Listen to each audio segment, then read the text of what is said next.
Kenya was hosting the president of Senegal, His Excellency Diomaye Faye.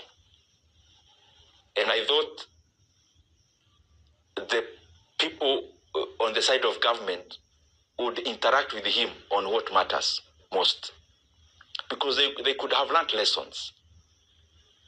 Diomaye Faye and Osman Sonko came to power last year in Senegal. Unfortunately, when they arrived in terms of the reins of power, they realized that the government of Senegal had secretly borrowed over 13 billion US dollars of the Book of Senegal. And currently, as we talk, Senegal is in a crisis that is precipitated by that illegal secret borrowing. Kenya ought to learn from Senegal that we cannot continue, and I've been speaking about this matter. It is more important than most of the things we are talking about in the public domain, because the effects are now, but they'll be more catastrophic later. Kenya continues to borrow illegally secret loans that are not included in the book of loans. When you hear me talk about Kenya is borrowing 3.5 billion every day, it does not include the money the government keeps on borrowing on securitization. They already did 7 shillings of fuel levy in terms of collecting and in advance.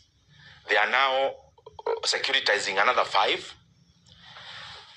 Kenya now is in the process of taking a loan using the housing levy. That the housing levy Kenyans ought to pay for the next 7 to 10 years, they want to borrow today. Meaning even the flexibility of any government that would come and they would want to abolish or lower some of these levies is being constrained. And I keep wondering why the National Treasury can come up with even those kind of documentations and not batting even their eyes. They don't seem like they're doing the wrong thing.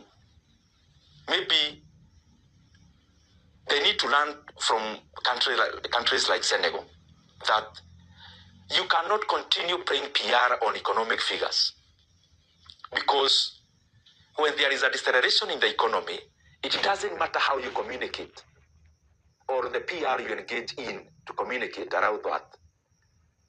Figures will continue to manifest.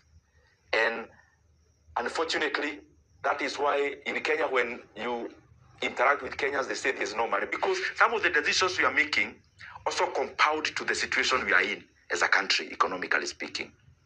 So Kenya must maintain one book of debts.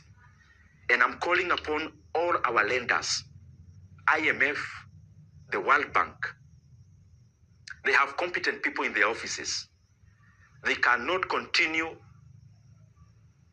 to fold their hands when they see things that are happening where their voice is needed. Because we cannot continue, we cannot afford to lose our economy. And we cannot afford to lose our country, Kenya, on the economic front. But the secret loans we are taking will definitely lead to a situation that is not very palatable for our economy. And I'm requesting those who are involved, please stop securitization. Stop taking boats that are off the book, like the Talanta boat. Stop securitizing and taking a boat on the housing levy, on the tourism fund levy. In Kenya, when you hear any word inamalizika na fund, I mean an institution of government, whatever name you give it, the last name is a fund. Just know that that is another way of taking a loan. When you hear about infrastructure fund, just know it is an illegal loan that is in the offing. When you hear about tourism fund, scrutinize. You will see there is a loan in the offing or already taken. When you hear about fuel levy, RMLF, again is a fund, is another illegal loan. So we have now shifted. Yes, we are over borrowing on the main book, but Kenya has also become more cleverer.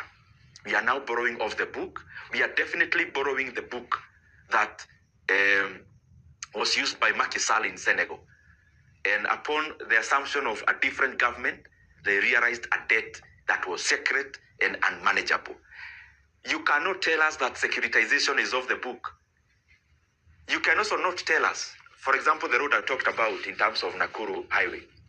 PPP is also a form of debt because they are forcing NSSF to put in some money, but also to borrow much more. Now, the question that all the people on the debt side keep on asking, when a government agency owned 100% by government takes a loan, if it is unable to pay, who pays that loan? It is the government. And therefore, all these loans are also public debts, and they ought to be accounted as such.